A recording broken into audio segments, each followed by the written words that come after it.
में special report और आपके साथ में विजेंद्र सोलंकी। ब्रह्मांड अनंत है और इस अनंत ब्रह्मांड में हमारी पृथ्वी धूल के कण के बराबर है और इस पर अरबों प्रजातियां हैं और उनमें से एक इंसान है। लेकिन क्या इस अनंत ब्रह्मांड से कोई बड़ा खतरा आने वाला है जो पृथ्वी पर तबाही लाने वाला है, या कहीं कि पृथ्वी को खत्म करने वाला है? वैज्ञानिक क्यों 2029 और 2036 को लेकर टेंशन में? साथ ही ऐसा क्या होने वाला है कि पृथ्वी से 2 चांद दिखाई देंगे? तो क्या पृथ्वी का एक और उपग्रह बनने वाला है जो दूसरा चांद कहलाएगा? क्या ये संभव है? अगर ऐसा हो रहा है तो पृथ्वी पर इसका क्या असर पड़ेगा और क्या ये चांद पृथ्वी से टकरा सकता है? आज हम आपको अंतरिक्ष की दुनिया से जुड़ी कुछ ऐसी घटनाओं के बारे में बताने वाले हैं जो जल्द घटने वाली हैं या फिर इस वक्त घट रही हैं। और क्या सच में पृथ्वी पर होने वाला है उल्का पिंड अटैक?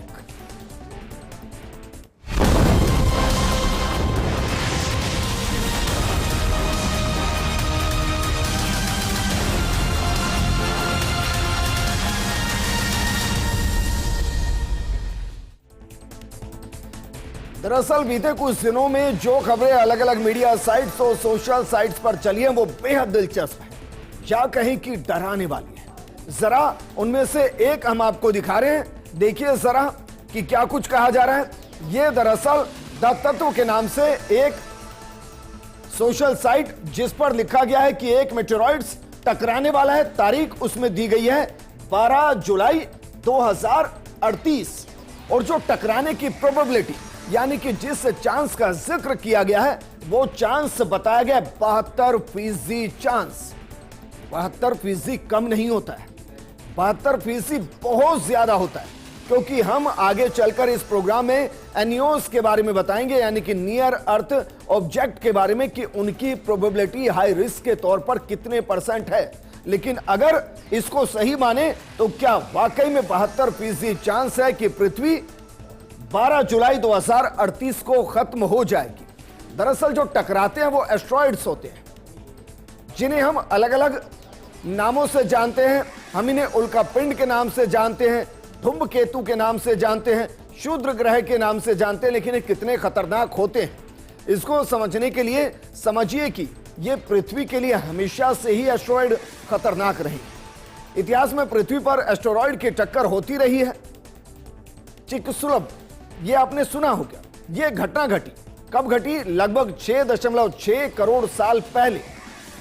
डायनासोर का इस घटना के बाद खात्मा हो गया था। ऐसे में एस्टेरॉयड के खतरों को लेकर हमेशा सवाल उठते रहे हैं। इसके अलावा ओसिरिस REX और हायाबुसा 2 जैसे मिशनों ने एस्टेरॉयड के नमूनों को इकट्ठा किया है जहां से एक अलग सीरीज तैयार होती है। लेकिन क्या वाकई में एक खतरा है जो मंडरा रहा है या एक खतरा आ चुका है? इसरो चीफ क्या कुछ कह रहे हैं, यह भी एक और सोशल मीडिया पर एक पोस्ट आई, उस पोस्ट को जरा देखिए। उसमें क्या कुछ कहा गया है इसरो चीफ के हवाले से। S Subramaniam, we all are extinct, यह कहा गया है। और इसके लिए बाकायदा एक लंबा चौड़ा लेख है जिसमें एपोफिस एस्टेरॉयड का जिक्र किया गया है। लेकिन वी ऑल आर एक्सटिंक्ट, इसका मतलब है कि हम खत्म होने वाले हैं। लेकिन ये कब होगा? क्या वाकई में जो तारीख 2029 और 2038 को लेकर दी जा रही है क्या वो सच होने वाली है? क्या 5 साल के बाद एक ऐसा खतरा आने वाला है एपोलिस के नाम पर, जो एक ऐसा धूमकेतु कहिए या उल्कापिंड जो पृथ्वी को खत्म कर देगा, एक बड़े हिस्से को खत्म कर देगा?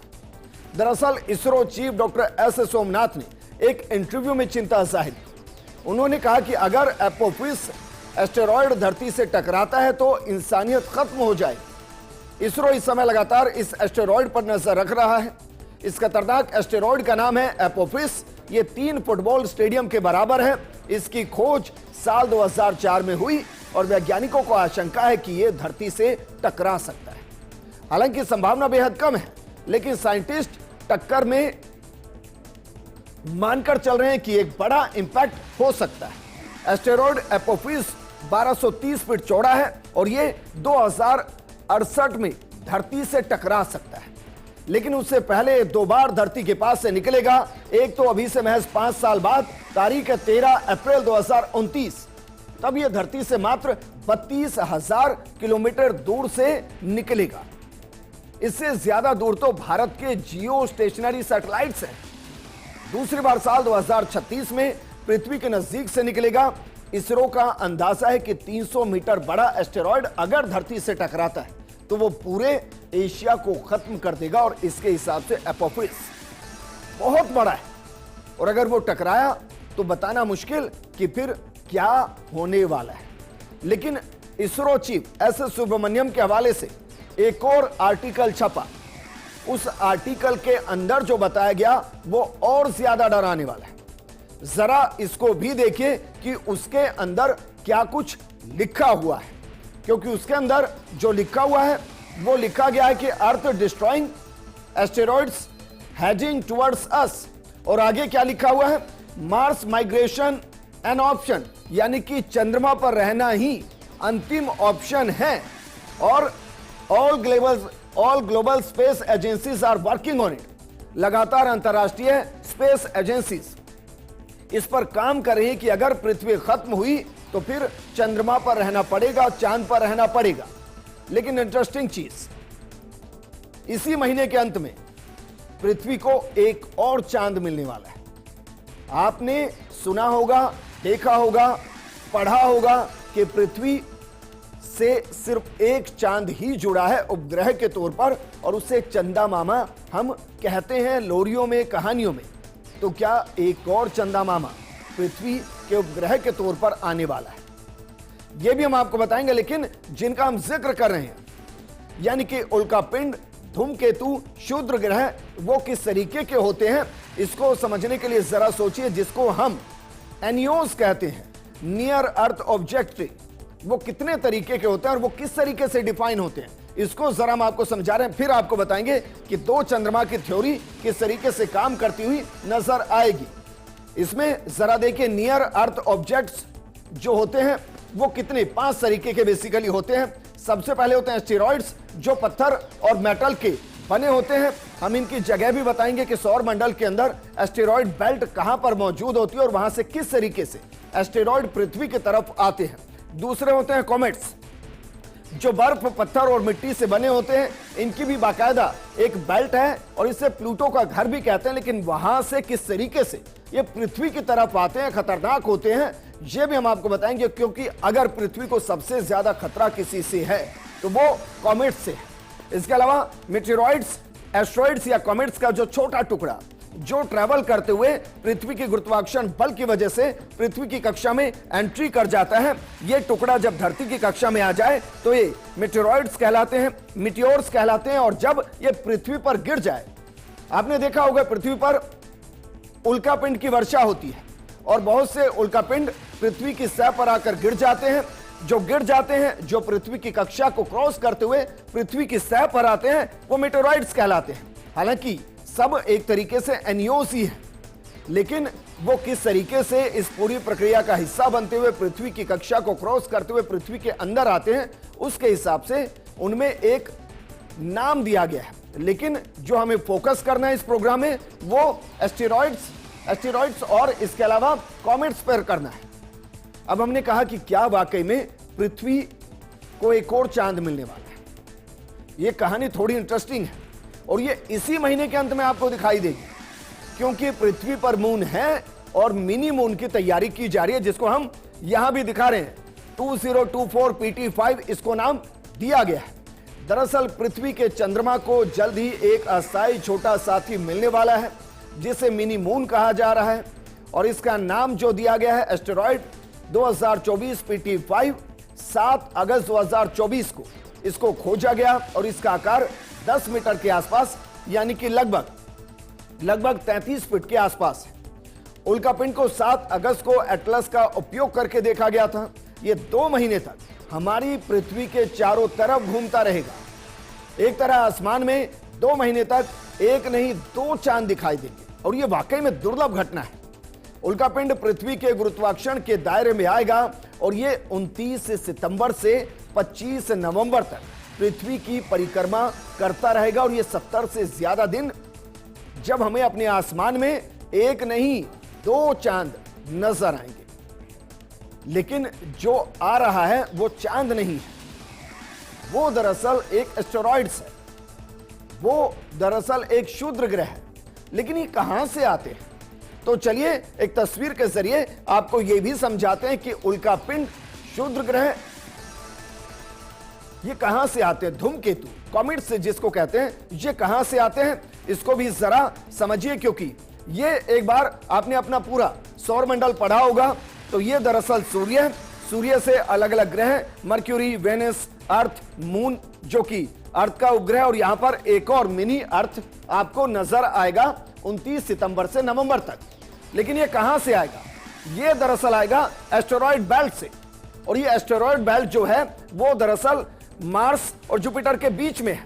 ये जो आपको दिखाई दे रहे हैं ये अरबों की संख्या में एस्टेरॉयड्स हैं, क्षुद्र ग्रह हैं, जो यहां से किसी भी वजह से एक दूसरे से टकराने की वजह से या किसी ग्रेविटेशनल फोर्स की वजह से यहां से अपनी जगह को बदलते हैं और जिस ग्रेविटेशनल फोर्स के नजदीक आते हैं उसकी परिक्रमा लगाते नजर आते हैं। और फिलहाल जो 2024 PT5 है, जिसे हम मिनी चांद कह रहे हैं, वो यहां से पृथ्वी की कक्षा में आएगा और यहां से ट्रैवल करते हुए वापस निकल जाएगा, सूर्य की तरफ निकल जाएगा। यह दरअसल एस्टेरॉयड बेल्ट है।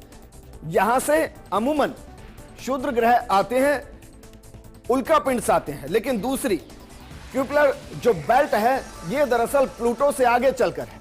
ये हमारे सौर मंडल का बेसिकली हिस्सा नहीं है, लेकिन इससे सबसे ज्यादा खतरा होता है, क्योंकि जो कॉमेट्स आते हैं, जो धूमकेतु आते हैं, जो अक्सर आप देखते हैं ना कि आसमान में तारों की बारिश हो रही है, तारे गिर रहे हैं आसमान में और पीछे एक लंबी सी टेल निकली होती है, वो दरअसल कॉमेट्स होते हैं, जो यहां से ग्रेविटेशनल फोर्स की वजह से हमारे सौरमंडल का हिस्सा बनते हैं और फिर वहां से अनंत काल के लिए चले जाते हैं। और जो आपको दिखाई दे रहे हैं, ऐसा नहीं है कि एक एक एस्टेरॉयड्स के बीच में कोई 50-100 फीट की दूरी है, 1 लाख किलोमीटर से ज्यादा के बीच का अंतर इनके बीच में होता है। और यहां से ही उल्कापिंड, धूमकेतु, क्षुद्र ग्रह हम तक पहुंचते हैं।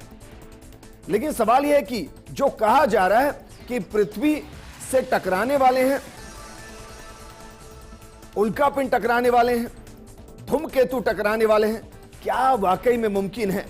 और जो हमने आपको शुरू में दिखाया कि इसरो कह रहा है, नासा कह रहा है कि 72% चांसेस है 2038 के अंदर एक उल्कापिंड का पृथ्वी से टकराने का।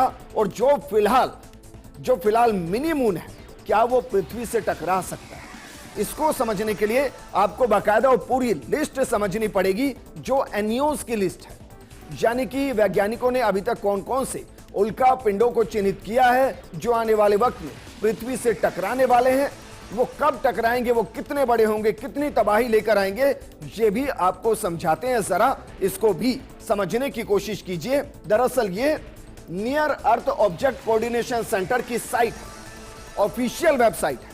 इसके अंदर जो बताया गया है वो जरा देखिए, इसमें कुल कितने नंबर ऑफ एनियोस बताए गए हैं।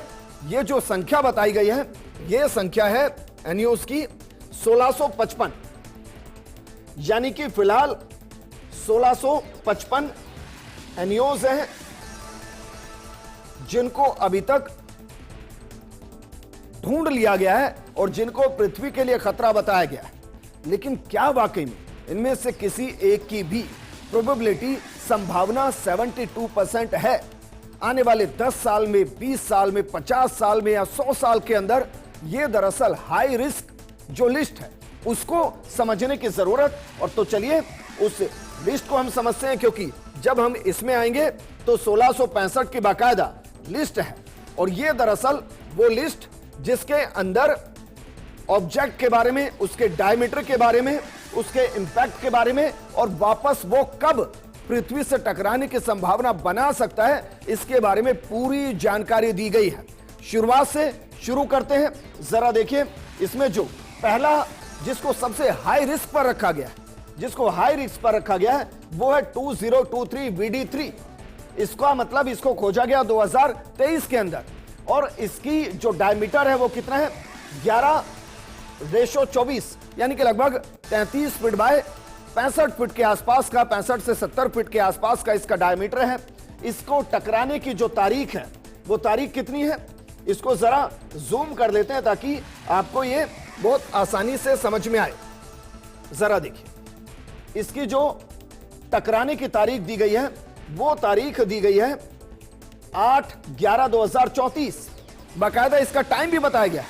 टाइम है शाम को 5:09 पर यह टकराएगा। इससे आप एक्यूरेसी समझिए कि हमारे विज्ञान की एक्यूरेसी कितनी ज्यादा है। लेकिन इसका जो रेशियो है आईपी मैक्स से जो है, यानी कि प्रोबेबिलिटी वो कितनी है, वो है 1/387। 1/387, यानी कि जो प्रोबेबिलिटी वो 0.25%। अब जरा सोचिए और अब उस खबर पर वापस आइए कि 72% प्रोबेबिलिटी है किसी उल्कापिंड की पृथ्वी से टकराने की। ऐसा नहीं, जो हाई रिस्क जोन के अंदर सबसे ऊपर है उसकी प्रोबेबिलिटी सिर्फ 0.25% है, और यह काफी ज्यादा है क्योंकि जिस तरीके से हम पृथ्वी पर रह रहे हैं उसमें इतना भी रिस्क नहीं लिया जा सकता। लेकिन यह वापस कब टकराएगा, यह टकराएगा वापस पहले 2034 में, और उसके बाद ये जब वापस पृथ्वी की कक्षा के नजदीक आएगा उस वक्त 2098 के अंदर ये वापस आएगा। दूसरे को देखते हैं, क्योंकि हम सिर्फ प्रोबेबिलिटी की बात करें। आपको बहुत सी खबरें मिलेंगी जिसमें बताया जाएगा कि ऐसे 2034 में खत्म हो जाएंगे, 2028 में खत्म हो जाएंगे। हम बाकायदा स्पेस के इंटरनेशनल उस वेबसाइट का जिक्र कर रहे हैं जिसमें एनियोस को नोटिफाई किया गया, 1655 के आसपास नोटिफाई किए गए हैं जिनसे पृथ्वी को खतरा है। उसमें जो दूसरे नंबर पर है जरा देखिए, उसमें दूसरे नंबर पर है 1979XB, यानी कि 1979 के अंदर इसको ढूंढा गया है, और इसका जो डायमीटर है वो 400x900 है। इसको आप देखेंगे तो काफी बड़ा आपको नजर आएगा, क्योंकि लगभग अगर इसको आप फीट में देखेंगे तो 1200 फीट से ज्यादा चौड़ाई और इसकी 2700 फीट से ज्यादा लंबाई है, काफी बड़ा है। लेकिन ये कब टकराएगा, ये टकराएगा 12 दिसंबर 2056 को। टाइम क्या होगा, शाम 9:38। और इसकी जो प्रोबेबिलिटी है वो प्रोबेबिलिटी कितनी है, वो है 1/4.27E6, यानी कि इसको अगर आप देखेंगे तो ये मिलेगी आपको 0.0000 और अनंत काल में कई और जीरो लगा लीजिए, यानी कि प्रोबेबिलिटी काफी कम है। लेकिन फिर भी ये हमने रिस्क जोन में नंबर 2 पर रखा गया है, और ये वापस इसके बाद कब टकरा सकता है, 2056 के बाद। ये 2056 के बाद टकरा सकता है 2113 के अंदर, और इस वक्त भी प्रोबेबिलिटी लगभग ना के बराबर है। इसके अलावा आप देखिए किसी की जो संभावना है 1/6767 है, किसी की संभावना 11,06,686 है, किसी की संभावना 1/1117 है। यह दरअसल हम आपको इसलिए समझा रहे हैं कि जो खबर शुरू में हमने आपको दिखाई उस खबर को आप नासा के साथ उन 76 स्पेस एजेंसीज की एक एक्सरसाइज के तौर पर देख सकते हैं, जिसमें यह समझने की कोशिश वैज्ञानिक कर रहे हैं कि अगर आज से 14 साल बाद कोई धूमकेतु, कोई उल्कापिंड जिसका एरिया बहुत ज्यादा बड़ा हो, अगर वो पृथ्वी की तरफ आता है और वो पृथ्वी को तबाह करने की कोशिश करता है, तो उसके लिए वैज्ञानिक कितने तैयार हैं और कितने तरीकों से उसे खत्म किया जा सकता है। उसमें 2-3 तरीके उन्होंने किए। एक छोटा एक्सपेरिमेंट भी किया जिसमें बाकायदा एक उल्कापिंड की दिशा को बदला गया। उसमें किया यह गया कि एक रॉकेट को अंतरिक्ष में छोड़ा गया जो उस उल्कापिंड से टकराया और उससे उसकी दिशा बदल दी गई। लेकिन अगर कोई बहुत बड़ा होगा तो क्या होगा, उसमें संभावना तलाशी जा रही है कि एक परमाणु वेपन का इस्तेमाल करके उस उल्कापिंड को अंतरिक्ष में ही खत्म कर दिया जाएगा। लेकिन वहां वैज्ञानिक ये नहीं समझ पा रहे कि उसके जो टुकड़े होंगे अगर वो पृथ्वी की कक्षा की तरफ आए तो फिर उनसे कैसे बचा जाएगा। लेकिन पृथ्वी के पास जो एस्ट्रॉइड्स टकरा रहे हैं या जो इस वक्त मिनी चांद के तौर पर आ रहा है वो किस तरीके से ढूंढा गया है और वो कब तक पृथ्वी के आसपास रहेगा, मिनी मून हमें कब तक दिखाई देगा, ये भी आपको बताते हैं। दरअसल अमेरिकन एस्ट्रोनॉमिकल सोसाइटी की रिसर्च रिपोर्ट के मुताबिक ये एस्ट्रॉइड सिर्फ 10 मीटर यानी कि 33 फीट के व्यास के साथ बहुत बड़ा नहीं है। ये पृथ्वी के चारों तरफ 53 दिन तक रहेगा। 2024 पीटीएस एक पूर्ण कक्षा बनाने में सक्षम नहीं है, यानी कि जैसे हमारे चांद की अपनी एक कक्षा है और वो ग्रेविटेशनल फोर्स की वजह से पृथ्वी की एक दूरी पर लगातार रोटेट हो रहा है, ऐसा वो नहीं कर पाएगा। ये पहले घोड़े की नाल की तरह चक्कर लगाएगा, इससे पृथ्वी की गुरुत्वाकर्षण शक्ति को और बेहतर तरीके से समझा जा सकेगा। ये एस्ट्रॉइड 9 सितंबर से धरती की ऑर्बिट में घूम रहा है और अगले 77 दिन यानी कि 29 सितंबर से 25 नवंबर तक ऐसा करता रहेगा। और हमें क्या ये वाकई में दिखाई देगा, क्या हम नग्न आंखों से इसको देख पाएंगे, ये भी हम आपको बताएंगे। लेकिन ऐसा नहीं है कि मिनी मून भी पहली बार बन रहा है, 44 साल पहले भी मिनी मून दिखाई दिया था। दरअसल 25 नवंबर के बाद 2024 PT5 एस्ट्रॉइड सूर्य की ऑर्बिट में वापस लौट जाएगा। इससे पहले भी कई एस्ट्रॉइड धरती के चक्कर लगा चुके हैं। इस एस्ट्रॉइड का आकार इतना बड़ा नहीं है कि हम इसे नग्न आंखों से देख सके, क्योंकि बेहद धुंधला नजर आएगा। दूरबीन से भी इसको देखना मुमकिन नहीं है। इसे सिर्फ 22 मैग्नीट्यूड वाले एडवांस ऑब्जेक्ट्री से ही देखा जा सकता है। आज से करीब 44 साल पहले भी एक मिनी मून देखने को मिला था, हालांकि उस वक्त भी उसे नंगी आंखों से देख पाना मुमकिन नहीं था। यानी आपके चंद्रमा के साथ एक छोटा चंद्रमा जरूर नजर आएगा, लेकिन वो छोटा चंद्रमा इतना छोटा होगा कि आप उन्हें नग्न आंखों से देख भी नहीं पाएंगे और बच्चे को बता भी नहीं पाएंगे, देखिए 2-2 चंदा मामा दिखाई दे रहे। लेकिन जिस एपोफिस एस्टेरॉइड का जिक्र किया गया जो 2029 और 2038 में पृथ्वी की तरफ बढ़ सकता है, हालांकि उसकी भी प्रोबेबिलिटी इसरो और नासा ने जो बताई है वो 0% बताई है। 0%, कोई चांस नहीं है पृथ्वी से टकराने का। लेकिन फिर भी उसकी जो तस्वीर रिलीज की गई है प्रोग्राम के अंत में, उस तस्वीर के साथ आपको छोड़कर चलते हैं, जरा देख लीजिए। ये वो तस्वीर है, ये वो एपोफिस की तस्वीर है जिसको पृथ्वी के लिए खतरा बताया जा रहा है। और ये खतरा हो सकता है अगर ये पृथ्वी के गुरुत्वाकर्षण बल की वजह से पृथ्वी की कक्षा का हिस्सा बन जाए, क्योंकि अगर ये पृथ्वी की कक्षा का हिस्सा बना तो फिर ये कक्षा में रुकेगा नहीं और ग्रेविटेशनल फोर्स की वजह से ये पृथ्वी से टकराएगा। और मानिए अगर ये टकराया तो एशिया का एक बड़ा हिस्सा या कहिए कि यूरोप पूरा खत्म होने की संभावना बन सकती है। लेकिन ऐसी कोई संभावना इसलिए नहीं क्योंकि वैज्ञानिक कह रहे हैं कि इसके पृथ्वी से टकराने के चांसेस 0% है। लेकिन जो मिनी मून है वो अपने आप में एक खगोलीय घटना है, जो देख पाए उन्हें देखना चाहिए कि हमारे ब्रह्मांड, इस अनंत ब्रह्मांड के अंदर क्या क्या घट रहा है। इस प्रोग्राम में फिलहाल इतना ही, लेकिन आप बने रहिए फर्स्ट इंडिया न्यूज के साथ, क्योंकि खबरों का सिलसिला लगातार जारी है। नमस्कार।